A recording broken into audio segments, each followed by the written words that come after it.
Hello, everyone. This is Data-Driven Formula One with Patrick, Henz, and Ganna Pogrebna. Hi, Patrick. Hello, Ganna. Hello, all.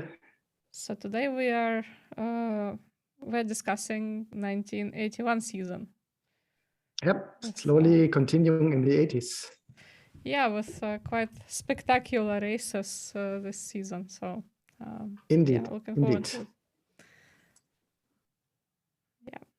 Season in a nutshell. First of all, we have some updates. So first of all, the champion was the first to be run under the new FIA Formula One Championship name, and this replaced both the World Championship of Drivers and International Cup of Constructors. So now officially it's the FIA Formula One World Championship, quite as it's today.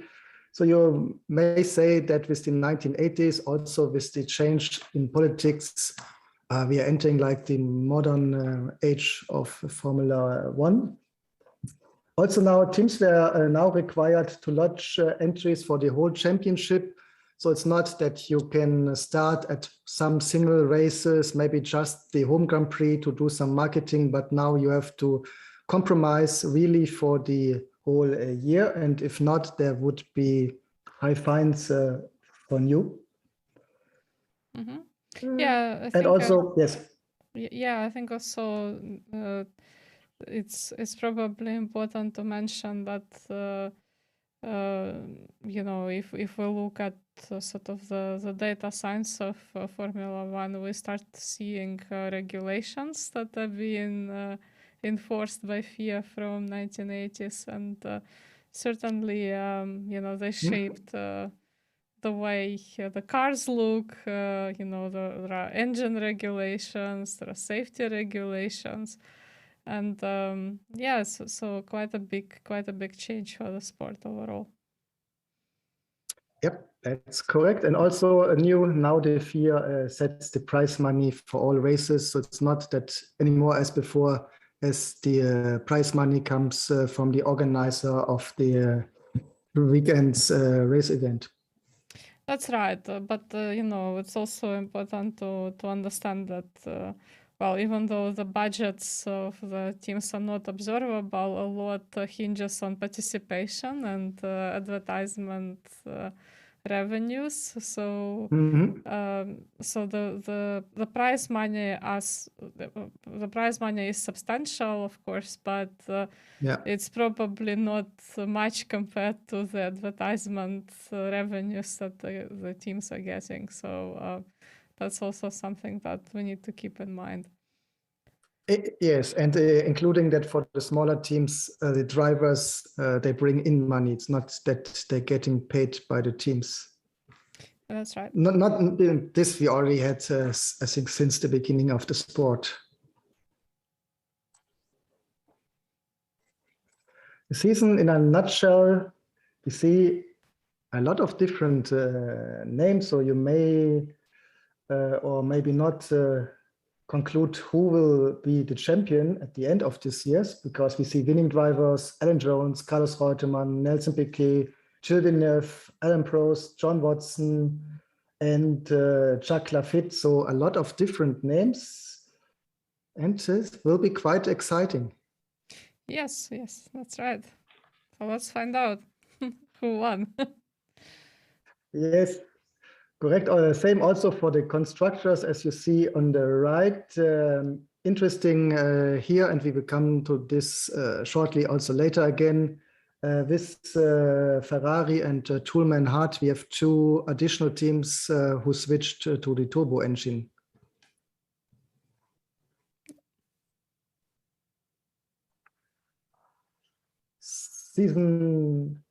Well, the topics already began before the first weekend.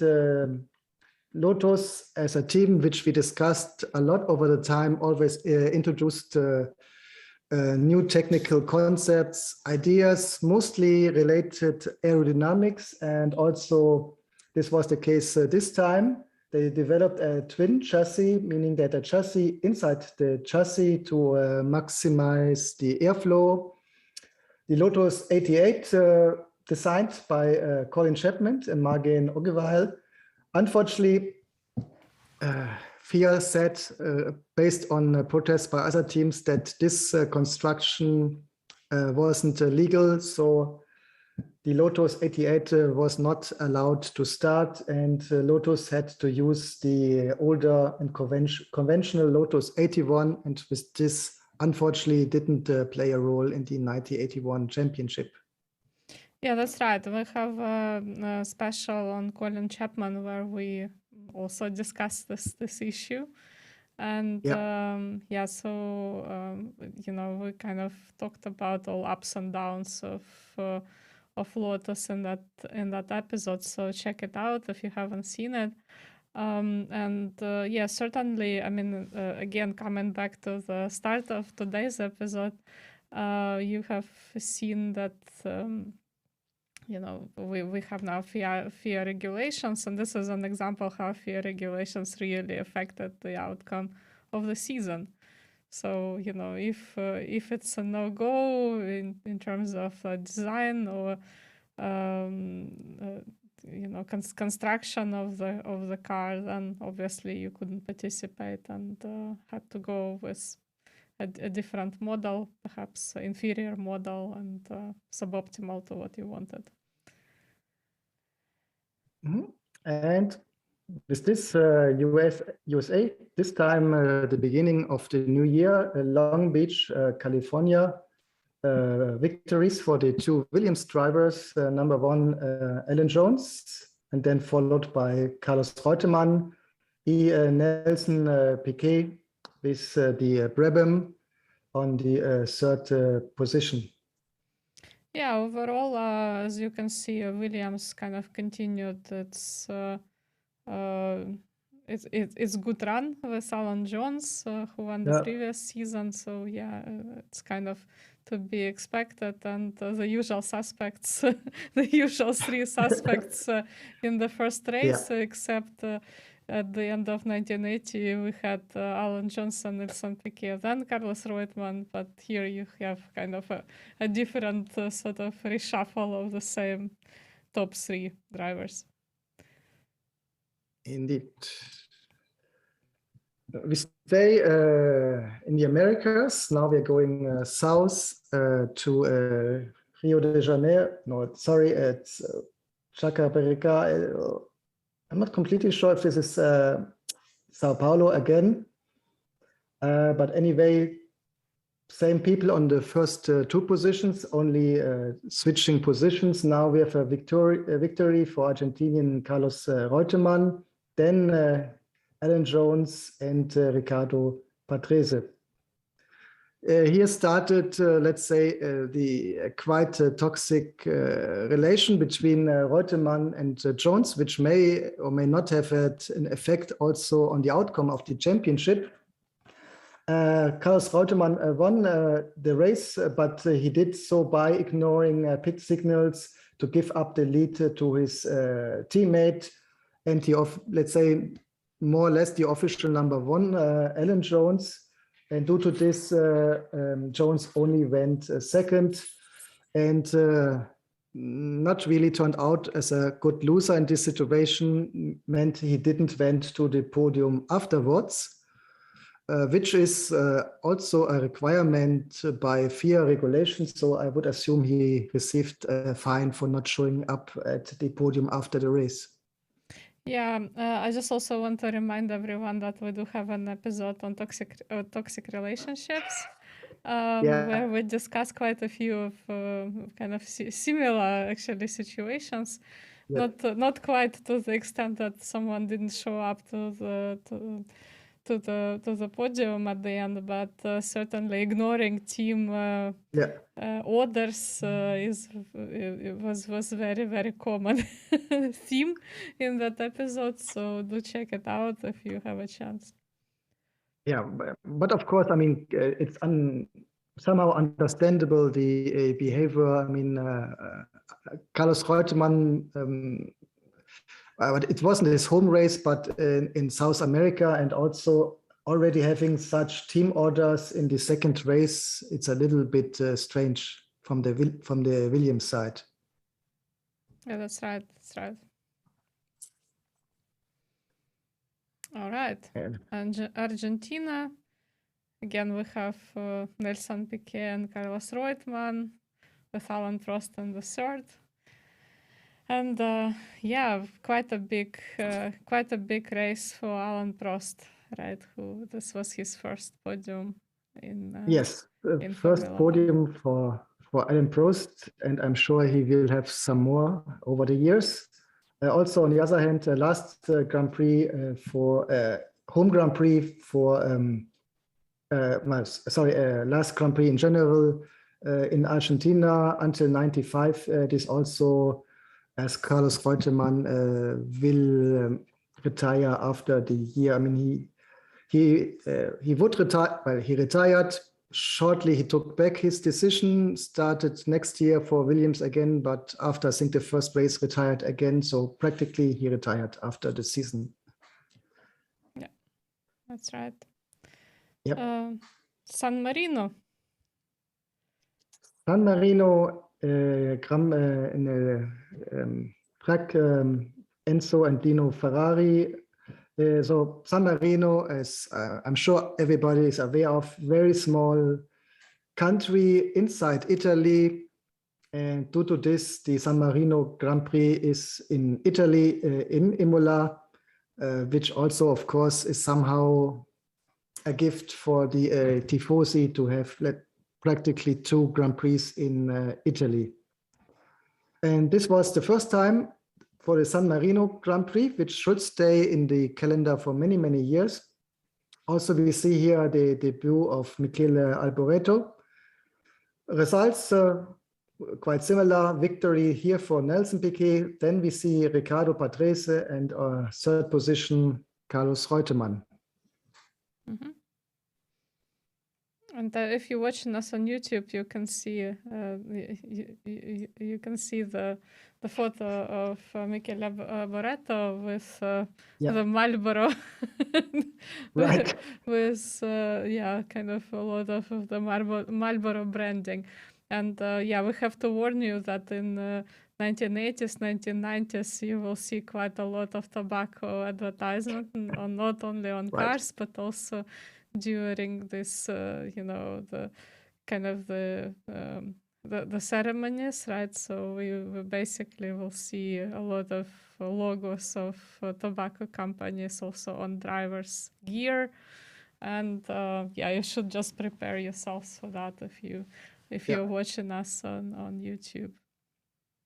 Exactly. And on the other hand, if you're more interested on the impact of big tobacco, we have 2 special episodes regarding big tobacco and Formula One. Even if we both are not smoking, we not support smoking as it's bad for your health. As most studies show you, of course, we have to analyze that the financial impact on Formula One was very relevant. And I think without big tobacco in the 80s, before and after, Formula One wouldn't be there where it is right at the moment. Yes, exactly. So we do discuss the impact of big tobacco, but just again, as a warning sign, if you are non-smoker and absolutely cannot stand tobacco logos, you will see quite a lot of them in 80s and 90s. So something to be aware of. And then we go to Zolder, a small and unfortunately quite dangerous racetrack. We had here 2 serious incidents. Both times involved mechanics. First one in the Friday practice, a mechanic of the Osella team was unfortunately walking inside in the pit lane, and here was hit by Carlos Reutemann in the Williams, who didn't saw him on time. Due to this, couldn't brake, and unfortunately hit him. And based on this, this mechanic died later. As I've just mentioned, Carlos Reutemann retired after this year. So besides this toxic relation inside the Williams team, I would assume also this had an impact on him and on this decision. Also, we had a strike here by the mechanics, where also it was joined by some of the drivers like Gilles Villeneuve, Alain Prost, Jacques Lafitte, and Didi Pironi, who left the cars. But nevertheless, the race started on Sunday. And here we had another accident with a mechanic. Here it was unfortunately Dave Luckett, who was still working on Riccardo Patrese car, as Patrese could not restart the engine. For the case that you followed Formula One already live on the 80s, 90s, you may remember in this decade it was quite common that drivers couldn't start the engine shortly before the race, so they raised their hand, and practically it happened in every race I remember. So this was quite common these days. So what happened? He was working behind Pirot in his car. Again, another driver, in this case Siegfried Storr, with the arrows, didn't saw him still working and crashed behind it. Luckett suffered a broken leg, but he survived this accident. But nevertheless, regulations had been changed that due to this, mechanics hadn't been allowed working at the cars within 15 seconds of the formation lap. Again, if you remember Formula One in these times, you remember all the mechanics running away from the cars back to the pits to work until the last moment of the car before the 15 seconds. Mm-hmm.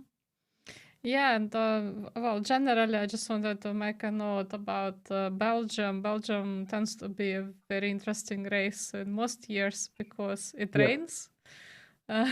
And well, it rains very often, let's just say. Yes. And it's always a good competition between not only the drivers and the engineering team, but also the decision science team, who are trying to figure out when it's going to rain, which tires to put on the car and when. And so it's always a very exciting event for many teams, so the Belgian Grand Prix. Yeah, that's right. And with this, again, Carlos Reutemann, so he had quite a run in the beginning of 1981. Then we see Jacques Lafitte and a name which you may have heard before, Nigel Mansell. Mm-hmm.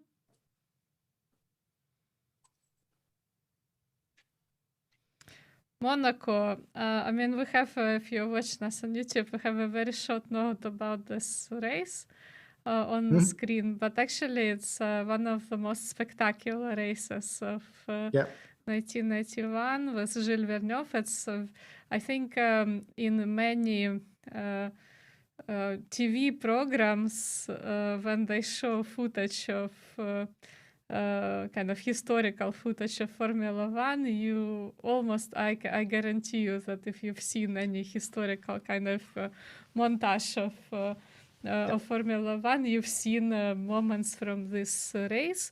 And I really encourage you to find the race itself and watch it. So we I constantly repeat for people who haven't listened to us before that this is meant to be our episodes are meant to be a podcast, so we do show you some video material for this, but we only show you something that we can share ethically and legally. But if you want to see this race, it's go to the Formula One official FIA Formula One channel and have a look at the footage.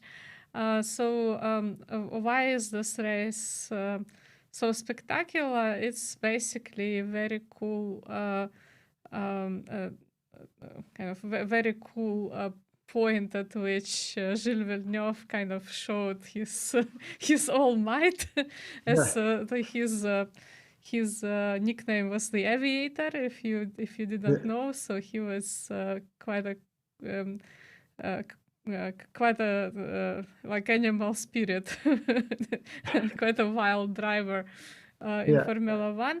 And this race was very, on a personal note, very important for him, because right before the race, he found out that his contract at Ferrari was extended, and he was confirmed for the following 2 seasons.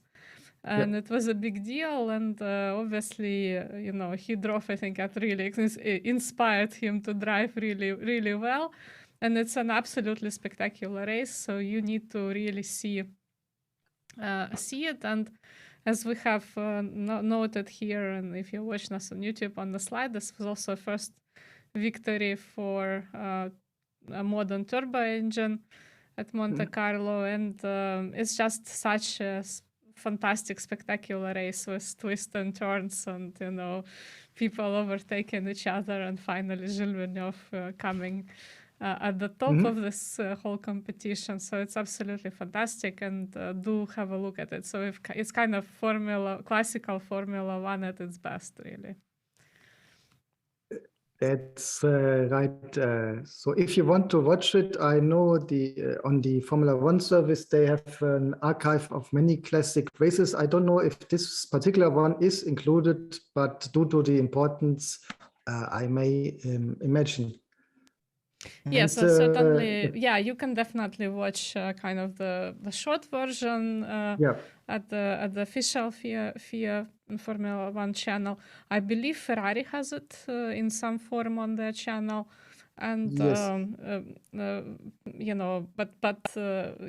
we do encourage you to have a look at the whole race, because it's one thing to see snapshots, and like I said, you probably have seen them, even if you don't realize, but it's important really to watch this race in full. It's really spectacular.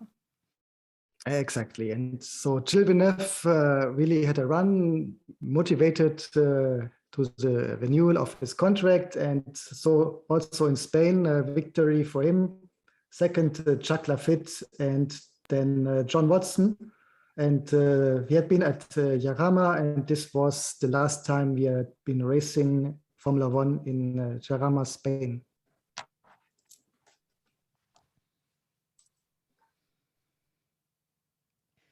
Right, so French Grand Prix. And here we see, the first victory for Alain Prost. So quite a big season for him, considering, the first podium, the first win. And obviously we will be talking about Alain Prost a lot in the following episodes. This will be a name that you will hear a lot. So definitely one of the highlights in his career, this French Grand Prix. Correct. And then we come to Silverstone, victory for John Watson. Again, a second important points for Carlos Reutemann. Third position, Jacques Laffite. 2 important notes. It was the first victory for the carbon fiber composite monocoque with the McLaren. It wasn't the first construction, because especially the Lotus 88, which had been set as not complying with regulations, would have been the first carbon fiber, but the car never raced. So this, let's say, this non-official title, first monocoque victory, goes to McLaren. And very important, of course, first point for Slim Burgard and the German RTS team. Why is I'm sure many know the backstory here. Slim Burgard was one of the studio drummers for ABBA, which you see on the right. And due to this, his car was also sponsored this year by ABBA. So you see on the left and on the right the big ABBA logos. Using that opportunity, I want to mention, if you are having a Spotify, we have a data-driven mixtape there. In various episodes, we mentioned some songs which have been inspired by the direct occasions by drivers. So if you also want to listen to data-driven, here are the songs which we sometimes mention. So just look for data-driven F1 in Spotify. You should get two findings. One is the video version of this podcast, but also there's the data-driven F1 mixtape with the different music, which includes then, of course, also one song by ABBA. Brilliant. So yeah, that's something that definitely you should do. All right. Yep. And as at this point, I also should probably remind you to do the usual YouTube things. If you're watching us on YouTube, to subscribe and press the bell if you want to be notified of future episodes. So this is a good point for you to do this. All right, so we're now going to the usual kind of run: Germany, Austria, and Netherlands, and again, quite a lot of familiar names there. Specifically, Nelson Piquet, we can see on each podium. He was first in Germany. He was third in Austria, and he was second in the Netherlands. Exactly. And Austrian Grand Prix was quite a big event for the Fittipaldi team. Like we've been making a lot of jokes about Fittipaldi team. Although like I said before, Emerson Fittipaldi is one of my favorite drivers of all time. But I still think that it's correct that you shouldn't be in business with your family. And as soon as he joined his brother in Team Fittipaldi, it kind of went south for him, and to the extent that in Austria Grand Prix in 1981 they couldn't even participate because they basically lost the engines, and it wasn't they couldn't basically technically do it. Yep, that's right. And another highlight each year, of course, Monza in the north of Italy. Well, the typical names: Alain Prost, second Alan Jones, and number 3 Carlos Reutemann. So again, important points for the two Williams drivers. It's the first time the tournament team qualified for the race. And again, we have Siegfried Stohr. He crashed heavily during the qualifying session. And he still was with the trauma of hitting the mechanic Dave Luckett. And due to this, he decided to stop or finish his racing career at the end of the year. And then started with a quite successful motor racing academy.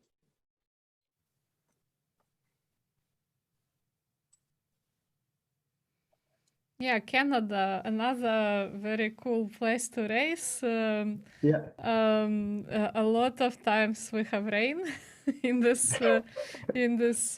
Grand Prix, and to the extent that I remember some of the races in at the beginning of the 21st century in 2000s, when we had races where basically you couldn't see much, and some races were very, very long.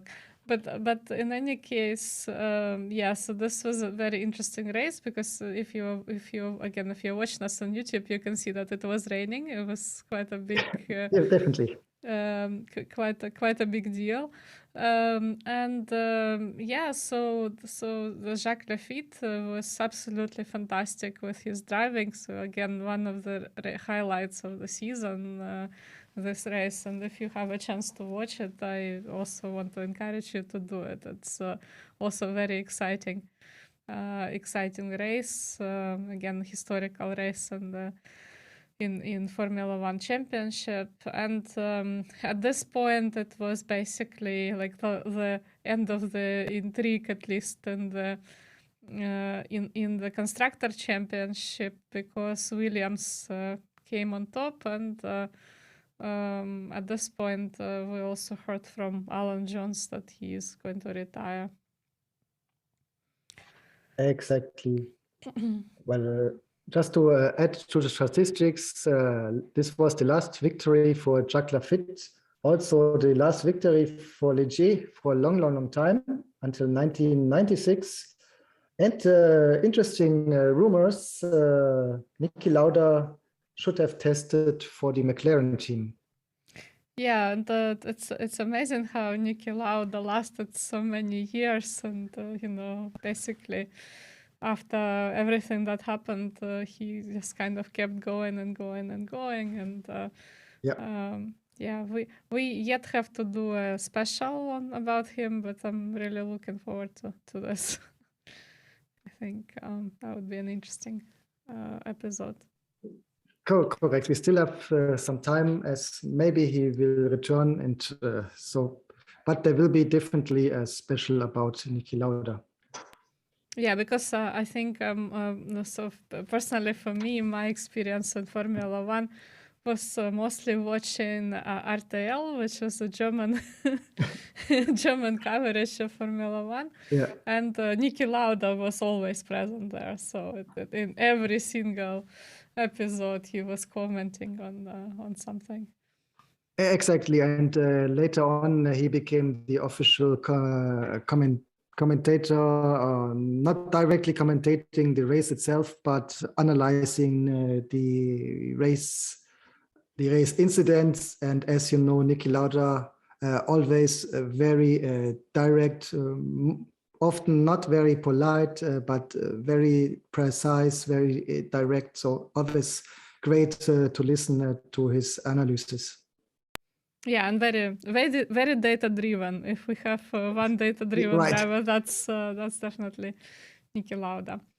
Okay, so I think this is it's my mistake. It's actually we on the screen we have Watkins Glen. It's not correct. It's actually Caesar Palace in Las Vegas. That year.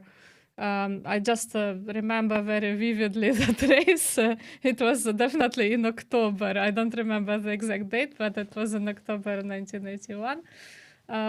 So the run of the drivers is correct. It's Jones in the first place, Prost in the second, and Giacomelli in the third place.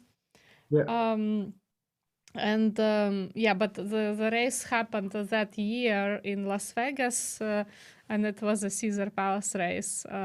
Again, very interesting race, and it's not every year that we have a race in Las Vegas. So again, something to watch, even though at that point, it was pretty clear who the winner was, and again, very, very cool race, and Alan Jones came on top, so it was kind of a highlight for his retirement plan to win this last race where he participated for Williams. Yep. With this, first we will have a look on the technology. Constructors Championship, as we already mentioned, goes to the Williams Ford. Then we have Brabham Ford with a quite big gap. This may be also because Brabham focused, I think, on just one driver, in opposite to Williams, where we had this rivalry between Reutemann and Jones. Then the turbo Renault, the Talbot, Matra, And Ferrari first time with the turbo engine, slowly coming out of the crisis. McLaren Ford also slowly coming back. Lotus Ford with the problem, which we analyzed, the old car. Then Eros Ford, Alfa Romeo, Tyrrell Ford, Ensign Ford, Theodore Ford, RTS Ford with 1 point, as we already analyzed, and 0 points, unfortunately, with March Ford, Fittipaldi Ford, Osella Ford, and the turbo-engined Toolman Hart. So again, we have a lot of different engines inside the sport. We had a 3-liter V8, the winning engine for Williams, Brabham, etc. We have the 1.56 turbo has been used by Renault, similar as Ferrari, in opposite to the Hart engine, which only have been 4-cylinder. And we have still a classic V12 coming from French company Matra and Alfa Romeo. Yeah, that's right. And I just want to remind you that, when Patrick and I, when we discussed Formula One championships just a few years ago, in fact, almost every constructor used Ford engines. And you can see how that changed, so how dynamic the sport is. In 1981, we already have 6 different options that teams are using, instead of basically everybody using Ford, apart from Ferrari, that was kind of using its own engine. So that's certainly, again, added this additional thrill to this whole championship, because you could have different makes, and not only for the cars themselves, but also in engine construction. It was a big breakthrough, and we had different players who were competing against each other. Yep. And again, this is the Williams FW07C, the winning car with the classic Leyland Saudi airline design. Yeah, very pretty. I just really like it. It's a very elegant car in white. That's right. And we stay practically white with the also British Tyrrell Ford, the Tyrrell 011. Yeah, it kind of reminds me of the 1950s Maserati by the looks of it, but of course, it's obviously modern 1980s car, but kind of if you remember when we discussed 1950s, it's kind of I think paying respects to those designs. That's right. Always, besides Lotus, also always this interesting designs. The Brabham team, the BT49C. Brabham also quite iconic with the Italian Parmalat sponsorship, so the typical white and dark blue. Yeah, design. kind of this rocket-shaped car. Right. Yeah, very cute, and again also very, very sleek, and a lot of white on it as well. That's right. The design which they had practically for various years. Yeah, but I just want to remind you, and I think Patrick and I did a special episode on livery when we kind of described a different color. Well, not only white color is the cheapest, it's also the lightest. So when you put more kind of a different, so in order to paint a Formula One car, you first paint it white, and then on top of it you can put some other color. So actually, if you have a white car, that is quite a lot lighter than a car in a different color. So there is not only aesthetic and kind of branding reason for having this color, but also technical reason. It really helps. Just having the white car compared to say red or blue or black helps on the circuit. Yeah. Correct. And in this case, it helped having Parmalat as the sponsor because their colors are this dark blue and a lot of white. Why a lot of white? Because it's a dairy company, so they're selling a lot of milk products. So worked perfectly with the sponsor. Yes, absolutely. McLaren. And McLaren.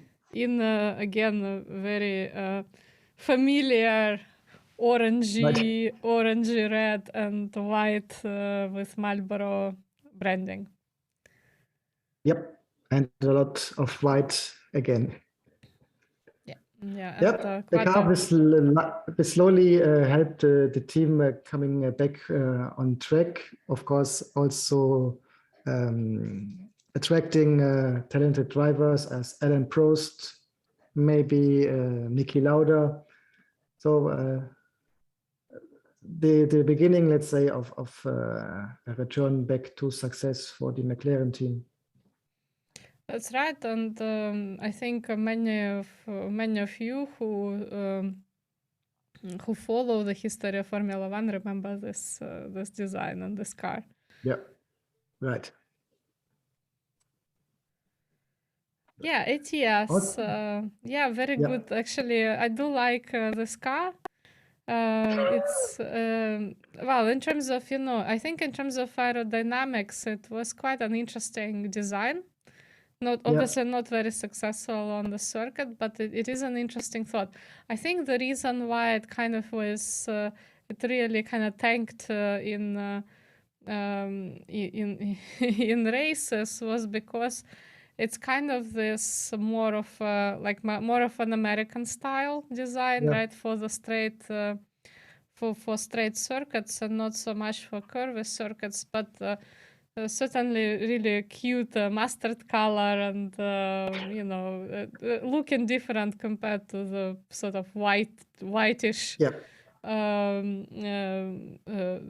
dominant color on circuits in that season. So HGS1, this is the model that we're talking about, and I did see it several times in various museums, and it's a cute car. Yeah, unfortunately not very successful, but there are many reasons for that. There are also engine problems and stability problems there.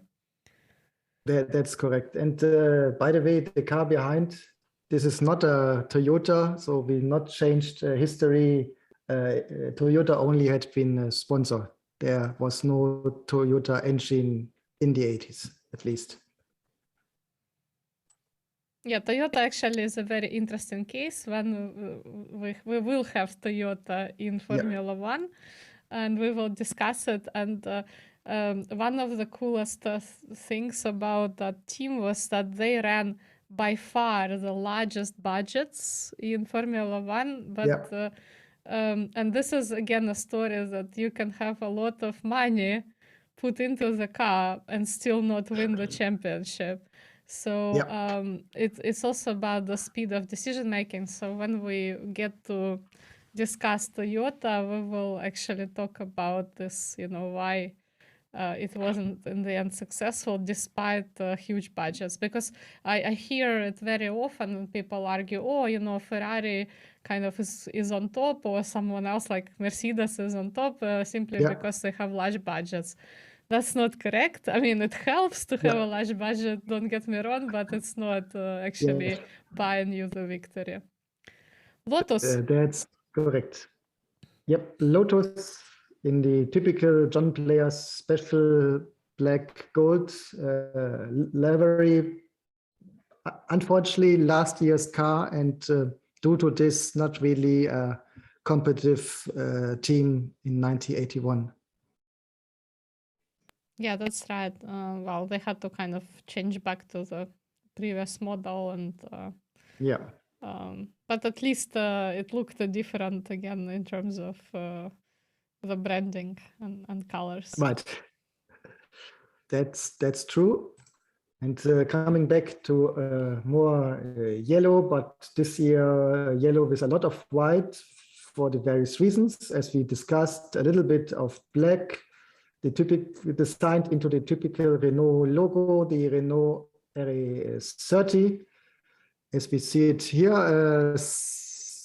For various years, Renault is continuing with the turbo engine, which they pioneered in Formula One, which since '81 now gets copied by Ferrari and by Toolman, and they will follow others in the various years, but they're holding on and they're becoming stronger and stronger.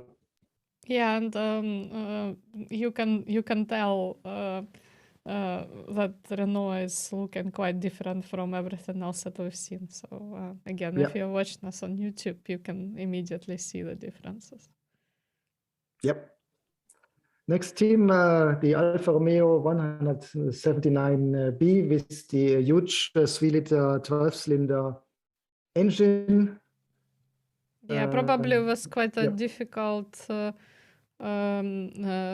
job to tell it apart from McLaren because the colors are almost the same, but of course the shape is different. Yeah, so kind of if you're looking from the side, probably wouldn't make a lot of difference. But yeah, if you're looking up front, you would be able to see it.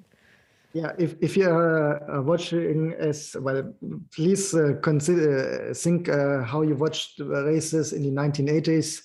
The quality of TV wasn't as today. Also, TVs I think have been much smaller. So I assume if you're watching the race from home, it was indeed very difficult to distinguish the teams which both had Marlboro as their main sponsor.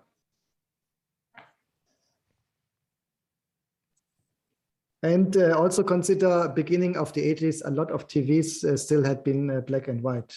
So let's say maybe in the normal family, the big family TV in the living room was color, but let's say in the children's rooms, if they had a TV, this may have been black and white.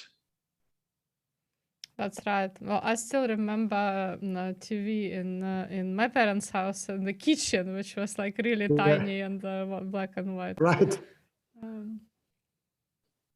Yeah, maybe the size of today's laptop. I think smaller even, but yeah. Right, so now smaller. we're looking at Ligier JS17. If you're watching us on YouTube, you can see it. Again, typical Gitan livery, again the cigarette advertisement. Yep. And in blue and white as usual for Correct, Ligier. like the typical all French team. And from blue to red, the Ferrari 126 CK, the company's the team's first turbo engine, which had them getting out of the creases, which had been, I think, the lowest point last year with the T5, who really was far away from the speed.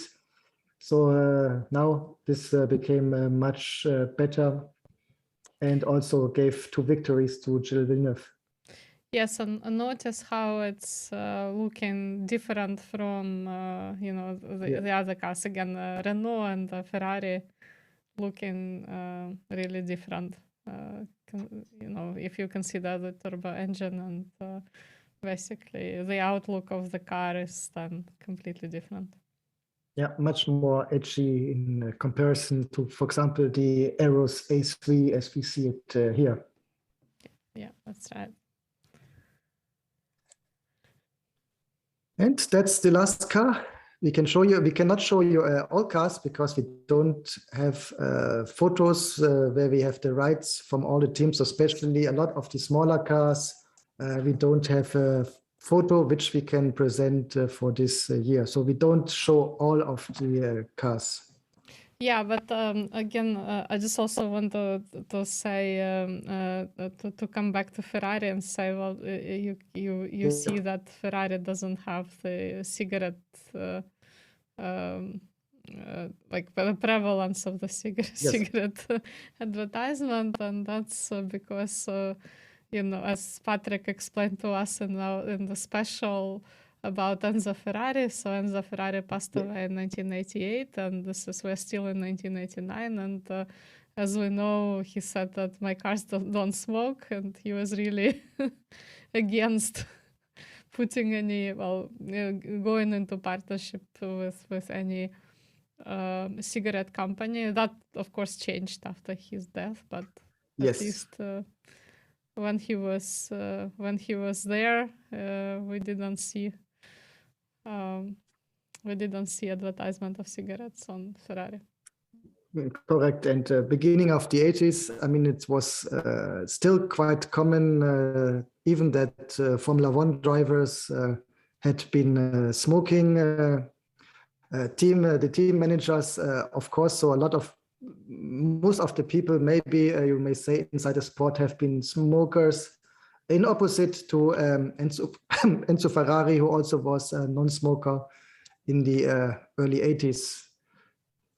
So a little bit also a decision based on his personal values. And of course, to be honest, Ferrari was a team which hadn't had the need for sponsor money that urgent as the other teams. So it was, of course, much easier for them to decline the money from big tobacco. Yeah, and I also want to say that this photo that Patrick is showing you now is actually Gilles Villeneuve's car. And again, coming back to the Monaco race, you definitely should watch the Monaco race for 1981. Really cool race. Great. Yeah, so you have some homework. That's right. That's right. So let's talk about the people, because we still haven't told you who won the championship. Yeah, I think it's pretty obvious, but in fact, it's not pretty obvious. Well, I mean, I kind of I think gave it away when I said Nelson Piquet was like, this run of German, Austrian, Dutch Grand Prix. When you had like first, third, second, you could probably guess that he was pretty high up.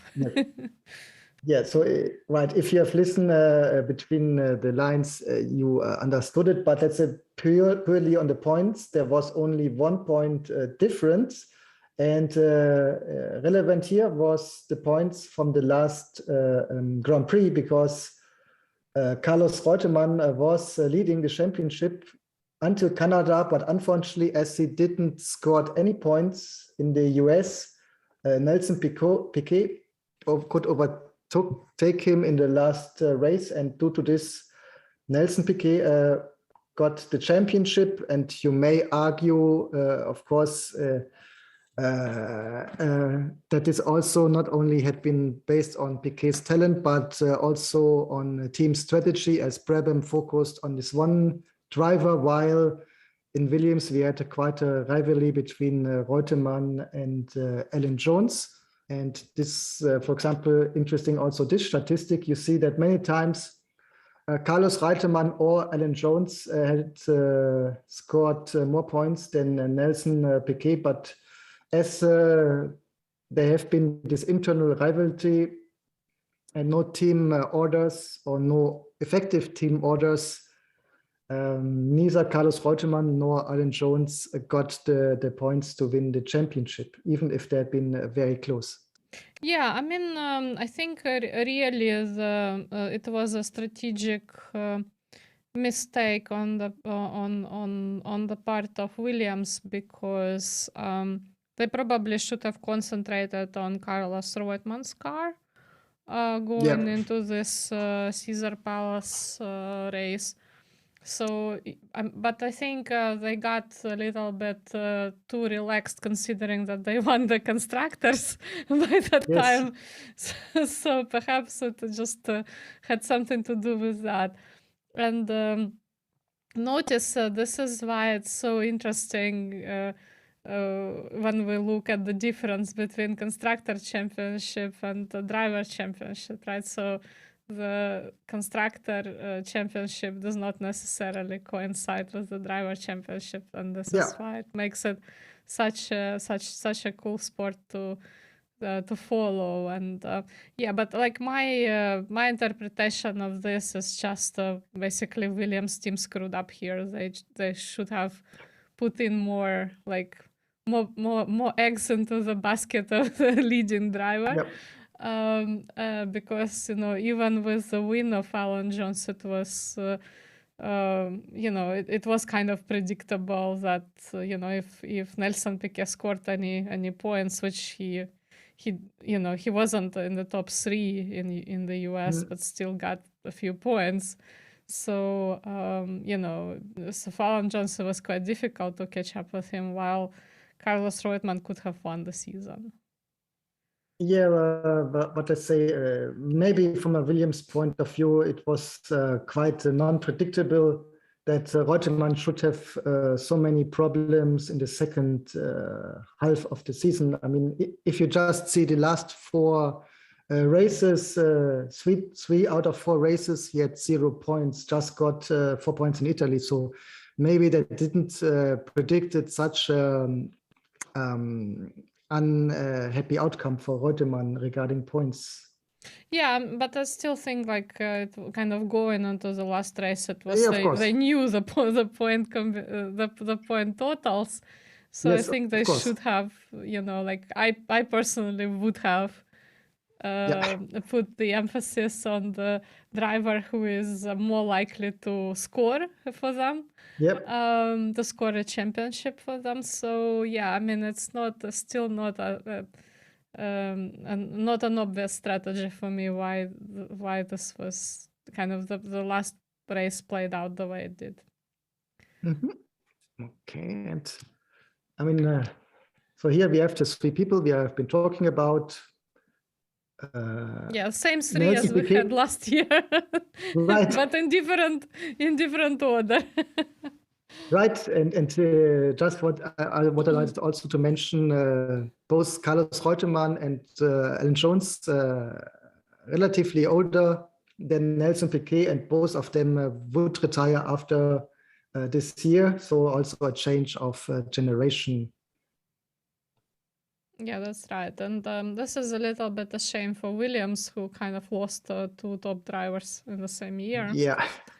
But at the same time, it was, as we will see in the next season, I'm not going to spoil the intrigue.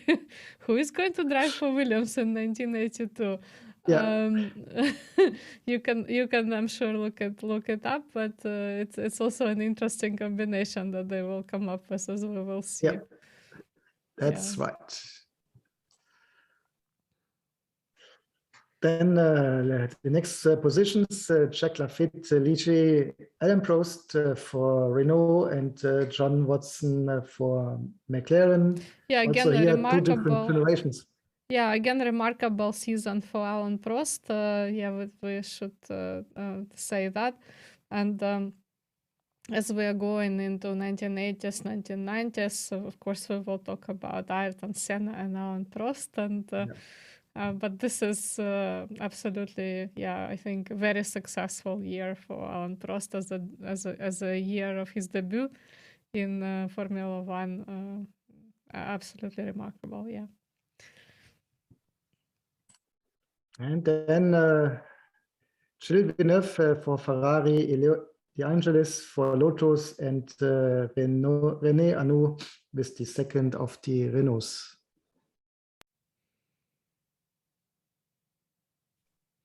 Okay, that's the drivers.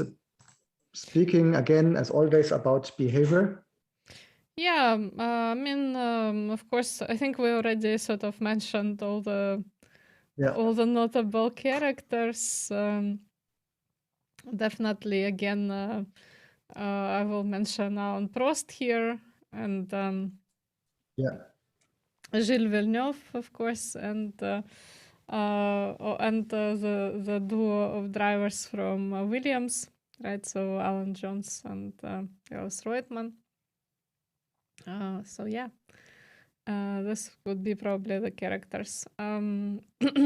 Probably also Frank Williams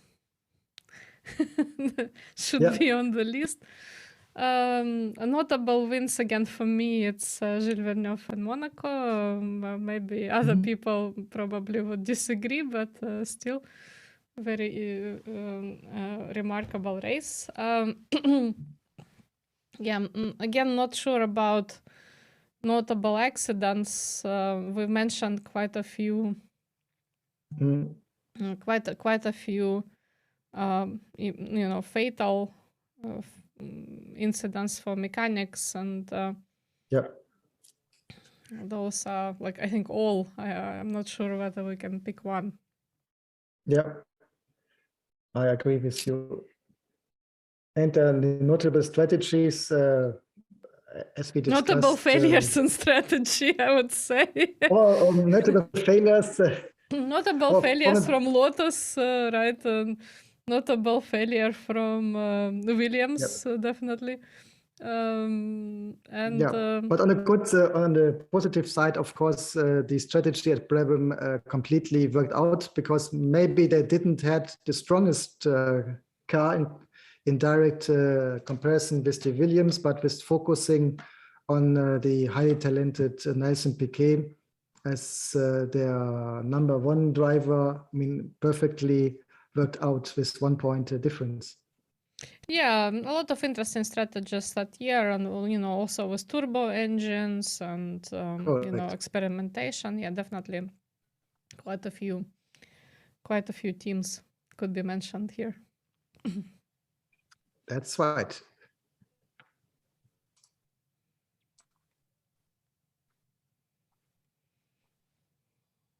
This will be tough. Yeah. What do you think, I mean, Patrick? How would we describe, for those of people who cannot see what's written on the screen, how would we describe the 1981 season in one phrase? I don't know in one phrase, but I think it's the year where it becomes clear that turbo is the way to go, as more and more changing from the traditional engine to the turbo engine. Yeah, I would say that this is also a year of competitive innovation, because we have such a heterogeneity in engines and strategy, and constructors have different ideas about cars. So probably, the year of innovation, I'd say. Okay, that's all for today. Yes, and again, as a reminder, we are present in video format on YouTube and Spotify, and in audio format on a lot of different platforms. Thanks to Patrick, and thank you all for watching. And as usual, we're not going to pretend that we know it all. So if we missed something, let us know. If you want to add something to what we said, we will also be very interested in that. Thanks a lot. Of course. See you next time. See you next time.